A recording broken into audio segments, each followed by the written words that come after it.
Out and about for Nutrien, catching up with, firstly, Mark Barton. Hello, Barto. G'day, mate. How are you? Very well. You don't have the hat on. What's going on there? No, just changing it up, mate. And Stevie Johnson. Hello to you, Stevie. Hey, Paul. How are you? Very good. You're not going to do anything bad to me this time? No jokes either. Not yet. No, not yet. That'll be all fine. Mate, we've been here, we've been looking at your draft of yearlings. You've got 5 yearlings going through next year's draft. Cracking types. You must be very, very happy with it, like the whole 5 that you got to present.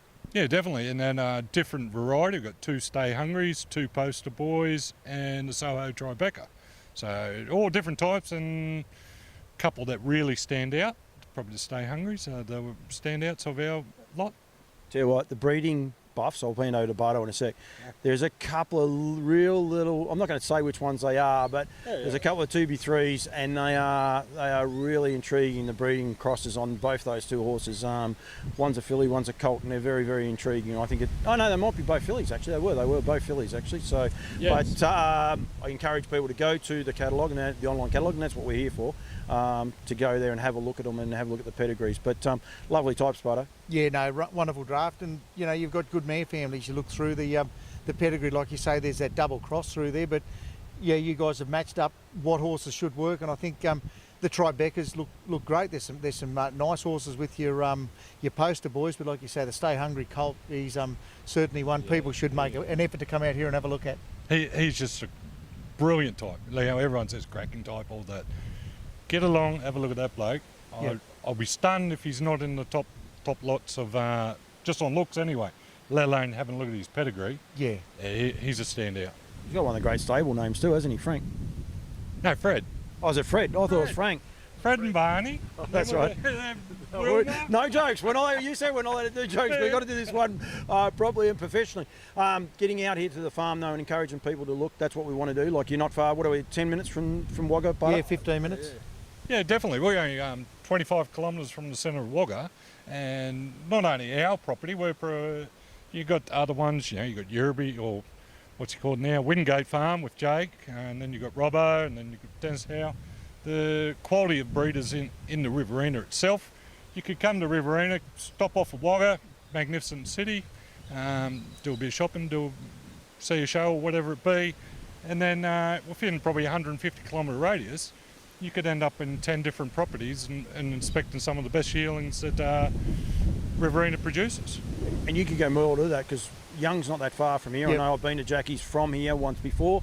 Forbes, Dubbo, a lot of those other places, they're not that far either, are they? Yep, and you've got, Paul White's got a good record with his smaller draft, but always has a couple of nice ones there. But if you look at it, I think we've got somewhere close to 100 horses within 100 odd Ks of Wagga, so in our catalogues collectively this year. Yeah, and also, like the quality that over the last, say, 10 years, the Riverina breeders have produced, even in drivers, winning in the Dominion. So, everything good comes out of the Riverina. So, you're saying Cam Hart eat some of that beautiful clover you guys have got growing, is that what you're saying? Definitely, we're just Riverina boys, eh?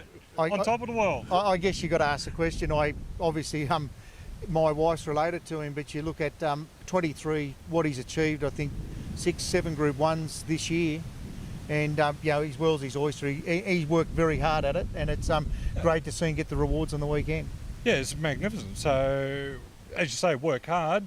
All the breeders around here in this district work hard, and you strive to be the best you possibly can and produce the best you can. Same with our draft. There's going to be top lots like the colt, and then a couple of the fillies might be down at the bottom end of the scale. So, but you just got to keep trying everything, work on your breeding, and then put the product out there and hopefully you have success. How long have the Johnsons been breeding? I was going to say boys, but as a family unit at Atworthy, how long have you guys been in the breeding game, and how long have you been out here?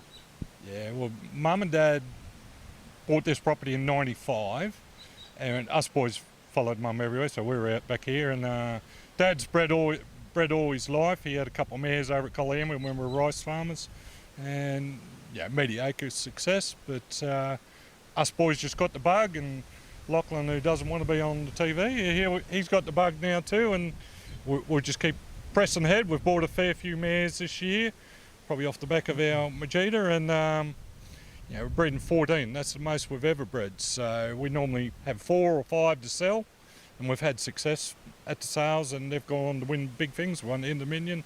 But it's time for us now to step up as professional and not just do it as a hobby. And you've got 5 in the sale. You've actually got 6 yearlings. You're keeping 1, but the other 5, and they're all in there for legit sales. Yeah, definitely. Every time we take yearlings to sale, they're for sale. And if you want to know the reserve, you just come and ask us. We'll tell you. We've got nothing to hide. So yeah, definitely for sale. And the quality of horses you got here, you showed us. You had to take us right down the bottom paddock. Nearly tipped me out the back of the ute, getting back up the hill. Majida, she's probably number 1 horse that you bred off this plan, but you've bred a lot of really, really good horses, haven't you? Oh, definitely. Our number 1 is Golden Rain. So that was Dad's pin-up boy, I suppose. So Golden Rain, we've had Croesus. Out of our breeds, we could have won probably over a dozen Group 1s just off our small breed. So Majida's obviously the flagship at the moment, and she's now in foal to Bettor's Delight. So in 3 years' time, it'll go through the sales too, probably. And we've had great success. But I put that back to like you're saying with Cam Hunt. Hard work, do your maths and work out your pedigrees and research and talk to people, and hopefully you get it right, and sometimes you don't. Sometimes you do. We're here at the Riverina Bardo on February 20. Yep. We're going to have a Christmas party, open day, book launch, catalogue launch, the whole thing. We'll get someone to dress up as Dr. Zeus, not Santa Claus. We're going to dress up, but it's going to be a big night at the Riverina, and we are encouraging as many people as they can to get here. Yeah, look, we've got our newest part of the team, Gemma Smallman. She's joined the team, started in a 3rd week this week. So we thought catalogue will be should be ready by then, just before the Christmas break. Greg Gangle and the team at the track, they've been great supporters of us too, and we thought, get in there, just catch up with as many of the breeders and the locals as we can. But if you want to come from away, we're really keen to see you come along and talk about what these horses are. But we've got an exciting catalogue over 3 states, and then after that we've also got the Bathurst catalogue. So it's an exciting 4 months ahead of us. It is. It's going to be very, very busy. Riverina, Greg Gangle, he's so great for here, the promotion and getting behind everyone, not just the breeders or not just the trainers or the drivers. He gets behind the whole lot, and it's be so good to give back to him for one night. He's a breath of fresh air, that man. I tell you, if people haven't met him or whatever, have a chat to him and sit down and just pick his brain about the Canadian Americans, how they do it over there. But what he's brought to that track and to the Riverina trainers, breeders, everything, it's magnificent, and he deserves every accolade that bloke gets. I'll throw you under the bus. If people are coming on the 20th, are they able to give you guys a call and call in and have a look at them? Yeah, my word. Anyone's more than welcome here. Mum's here, and but I'll duck out from work, and 58 Paynes Road, Yearling. Come out, have a look. Even if you don't want to have a look at horses, you just want to come out and have a chat. We're always up for that. Even Lockie might talk to him. Yeah, I doubt that, eh? What do you reckon?